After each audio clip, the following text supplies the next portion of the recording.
తనుజ గారు తన యొక్క ఉదార స్వభావాన్ని మళ్ళీ ఇంకోసారి నిరూపించుకున్నారు. సో, అంతకుముందు ఈ నామినేషన్ డే టాస్క్‌లో ఇద్దరు మధ్యలో ఒక రకమైన యుద్ధం జరిగింది. మాటల యుద్ధం జరిగింది.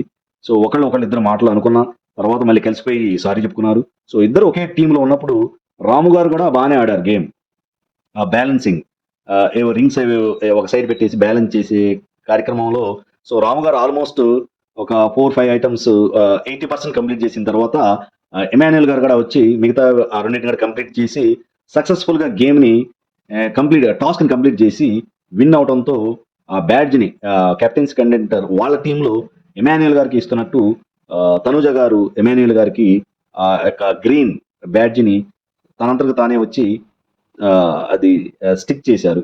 సో, ఈ విధంగా అంటే మనకి ఈ 'బిగ్ బాస్' దీనిలో పర్మనెంట్ శత్రువులు, పర్మనెంట్ మిత్రులు ఉండరని తెలుస్తుంది. సో, ఈ ఫ్రెండ్‌షిప్ ఎన్నాళ్ళు అనేది ఇంకా కొంచెం డౌట్. సో, ఏదన్నా కొన్ని విషయాలు రాగానే ఇద్దరు బయటపడుతున్నారు. సో, మళ్ళీ ఆహ్, గమ్మత్తేందంటే సేమ్ డే మళ్ళీ ప్యాచప్ అవ్వటం. Maximum next day. సో, ఎక్కువ టైం తీసుకోవటం లేదు. సో, దానివల్ల కొంచెం ఇమాన్యుయల్ గారి యొక్క సేఫ్ గేమ్ తెలుస్తుంది. ఇమాన్యుయల్ గారు అనవసరంగా డౌన్ అవుతున్నారా?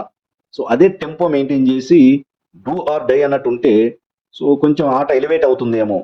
వెంటనే ప్యాచప్ అయిపోయి మళ్ళీ నార్మల్సీగా రావటం అనేది సో, అది సేఫ్ గేమా అని ఆడియన్స్ ఆలోచించడానికి అవకాశం ఇస్తున్నారేమో ఇమాన్యుయల్ గారు అనిపిస్తుంది.